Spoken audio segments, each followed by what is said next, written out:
All right, let's take a quick look at a module for the Dragonbane RPG from Free League. This is for Foundry, and it's a module called Dragonbane Item Browser.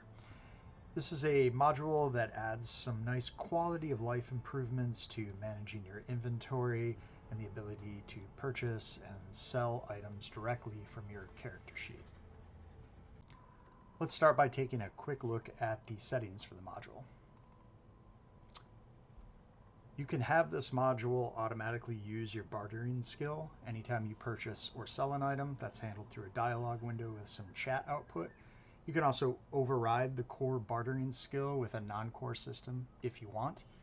And then you can also have it within your inventory show a piggy bank icon, which will allow you to quickly sell an item from your character sheet, as well as a column for stashing items, which is really nice. That allows you to mark an item as stashed, and then its encumbrance value no longer counts toward what your character is carrying. Probably the most important part of the settings is the defining the folders you want to skip. So remember, everything in Dragonbane is an item. So spells, heroic abilities, kin abilities, melee weapons, skills, attributes, pretty much everything is defined as an item. So there may be certain folders that you just don't want the items inside to surface within the browser, and here's where you can define that. In particular, if you had items that were hidden or were loot objects, or perhaps major items that an NPC was carrying or something like that, you're going to want to make sure that those folders are excluded here so that those hidden items or any kind of secrets or spoilers for the game aren't actually visible through the item browser. In my case, there are certain items and spells that I don't want my players to see in the item browser, so I'm going to hide my campaign folders. I'm going to hide spell lists that really don't exist in the game yet, like demonology, things to do with monsters and NPCs, and any other kind of additional item or treasure lists that I've added to the game. So let's take a look at what this looks like on the character sheet. If you have the options for the piggy bank and the stash enabled, you're going to see them here. The piggy bank icon allows you to quickly sell an item. So if I click on that to get rid of these bagpipes, and since I have the bartering system enabled, it's going to ask me, do I want to attempt to barter while selling that? It's going to have me make a roll. And in this case, I am successful. And it says here I gained 20% more because my bartering had succeeded. And then I would sell the item, it would remove it from my character sheet, and it would add the gold or silver to my loot down here. So really simple, easy way for characters to interact with merchants or to sell items, say when they're in outskirt or some other town. Likewise, if you have the stash option enabled, you get this column with this checkbox. And this is really nice because there's nowhere on the character sheet to have a stash or leave items behind, maybe at a building or with an NPC, or maybe you have it on your mount and it shouldn't count towards your total encumbrance. And in this case, I could just say stash my lockpicks. You'll see currently I have 3 encumbrance, but when I stash that goes down to 2. So that's a really nice option for you to kind of manage your inventory for things that you might leave elsewhere that you're not carrying with you all the time. So these are all great quality of life improvements to the character sheet, your inventory management, but how do we get to the namesake of this module, the item browser? Well, you'll notice next to several of these headers, we have this new small magnifying glass. Clicking on this will bring up the item browser under the appropriate category. So if I want to look at weapons, it'll show me weapons. If I want to look at general items, it'll show me general items.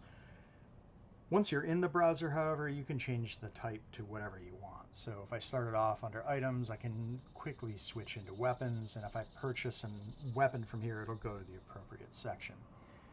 So let's say I wanted to find a bow, and when I find the weapon I want, it'll show me the cost from the book, and I can either add it directly to my character sheet, or I can purchase it, and if I have the bartering system checked, it'll engage with that.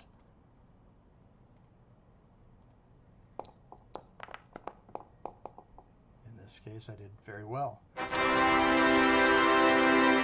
And I'm going to get that bow for half price. And I click buy item. It's now reduced the gold on my character sheet appropriately, and it's added the short bow to my inventory. Likewise, if I am looking through the items, I can hover over any of them to get the description of that item if one exists, which is sometimes helpful. Now, keep in mind, these items that are being surfaced here are limited by the folders that you excluded in the settings, so it might be worth looking through this before you actually get into a play session to make sure that you haven't exposed particular items or spells or skills that you don't want your players to see. So let's also take a quick look at how this works on the Spells and Abilities tab. Here you can see you have the same magnifying glass under all of these sections, and clicking on that opens up the item browser filtered for the appropriate type of item. So let's say I wanted to add some additional elementalism spells to this character. I could then just go through this list, clicking the plus symbol next to the spells that I want to add, and you'll see that they have now all been added to the character sheet. One nice thing about the item browser module is that you do not have to configure ownership for all of those items like you do if you want your players to be able to see them in the items tab in Foundry. In order to do this, you need to really probably use like the recursive script that Juggling Dan has written over on the Dragonbane Discord in order to quickly apply observer ownership to all of those items. One other new feature that this module introduces is a new actor type for the merchant. To build a merchant, you go over to the actor tab, you create a new actor, and you choose the merchant type. Once the actor is created, the GM can change a few settings. You can adjust the selling and the buying rate of items if that differs in your campaign world, and you can also limit the rarity that this merchant offers. To populate the merchant, you click on the Stuff for Sale tab, go over to the items in Foundry, and just start dragging items onto the merchant. One thing to note is that you can't have duplicates of any singular item, so I can't have 2 boots or 2 cloaks. And if a character does buy an item from the merchant, it will engage the bartering system. And when you purchase it, you'll see that it now ends up on my character sheet, has deducted the appropriate amount of gold, and it has disappeared from the merchant. To sell an item back to the merchant, you click on the Merchant Buys From You tab, drag an item from your character sheet on top of the merchant, and then choose whether or not you want to do it via bartering or not. It then disappears from my character sheet, adds the gold, in this case 50% of the sale value, which I set in the settings, back to my character sheet, and everything is good. So this is an easy way for you to set up a merchant for your characters to interact with if they need to buy or sell items in town, or perhaps they meet a traveling merchant along the road. The only thing that can be a little annoying when you have the item browser module installed is that if you are, say, editing a skill value or an attribute value, like say I wanted to reduce my agility to 15, and I hit enter, it brings up the item browser, which can be a little awkward sometimes.